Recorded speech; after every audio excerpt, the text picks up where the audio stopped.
the flag was a thing that was a kind of a hit and miss, really. Rosenthal was the person that took this picture, and he actually didn't know he was taking it at first.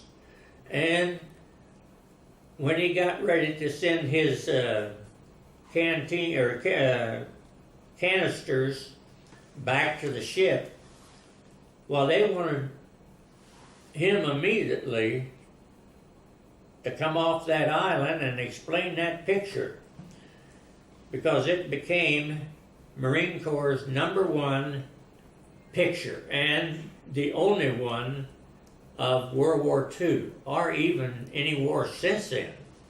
It's probably the most looked at. There's even was a stamp made of the raising of that flag on Suribachi. So it was a big event, and Rosenthal, I think, passed away this past year. So he was one of the first, he was a AP photographer. He wasn't a Marine Corps photographer. There were Marine Corps photographers there, but they didn't take this particular type picture. They did take one. They raised 2 flags.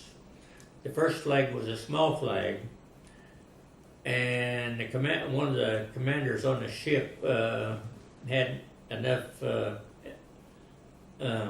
elevation and the ranking of the Marine Corps that he ordered that first flag to be taken down, and he sent this other flag up to the top to be placed in its place. So that's kind of the history of the flag of Iwo Jima. There's one other picture that I have. I don't have it with me. That is I have the actual picture of the boy when he made that dash across Okinawa, and he's running for his life, dear life, across this open area, and it was on Okinawa, and there he's by himself getting across there, because he was faced as on the left part, almost on his left side, was all bunkers and things. Well, he was being shot at, so he was moving along, and I have his picture, and it's in another book that I have of that boy there on. He wasn't from Pike County. I have a lot of pictures of boys that were not really from Pike County, but they were too important to leave out. So I put them in with it. Okay, now Ken has just described a lot about Iwo Jima, and Iwo Jima, I think we lost 24 to 25,000 American lives at Iwo Jima, and as Ken said, one of the bloodiest of all battles. The United States thought we were going to take that in a very short order, and it just became more and more difficult. It also showed the United States how difficult the Japanese adversaries were. It showed them at that time that this was not going to be an easy Westpac war. We just completed D-Day, and now we were focusing on the west part of the war. And this was the first eye-opening of how tough the Japanese were in Iwo Jima. They also showed the same resilience in Okinawa. That was really on what Ken was mentioning. It was on Easter Sunday, April 1st of 1945. We also thought that was going to be an easy invasion. It was also a very difficult invasion. About over 25,000 lives lost in Okinawa. I don't know the exact number in Okinawa. When the next invasion, the biggest planned invasions of the war, Okinawa was actually as big as D-Day, as many invaders there as on D-Day, even though D-Day gets a lot more press. The next big invasion was Japan itself, and there was going to be 1 million people that invaded Japan, and it was on the books to invade Japan. And we brought 2 bombs over, and we only had 2 bombs. We had none others. We didn't have any. Everybody thought we had more. One was dropped on August 6th and one on August 9th. And the Japanese finally said, we will give up.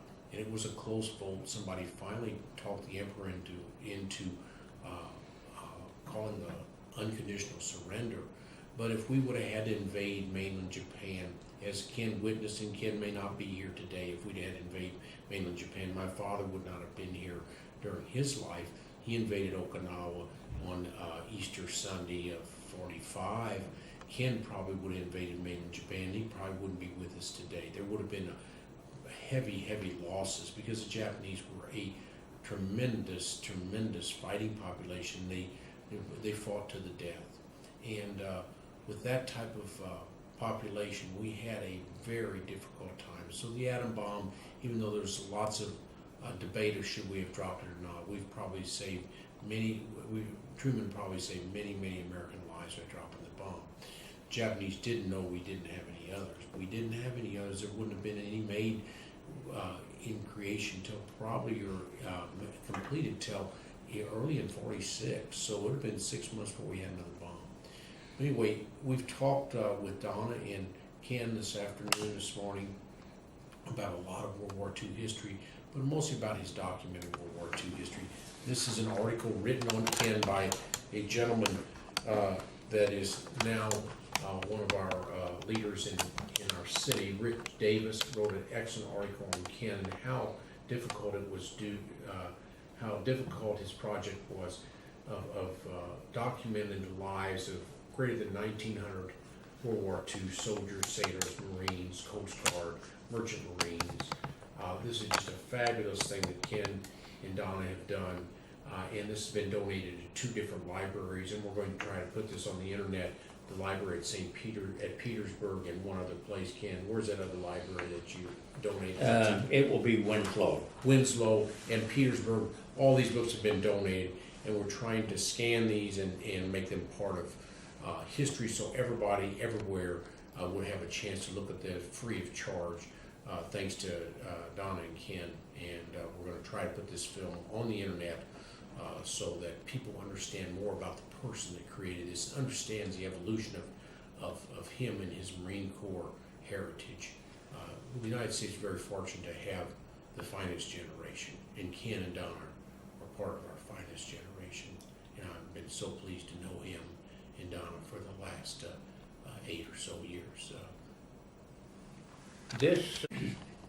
This since we didn't have another atomic bomb that they didn't know we didn't have, they thought probably we may have had another one or so.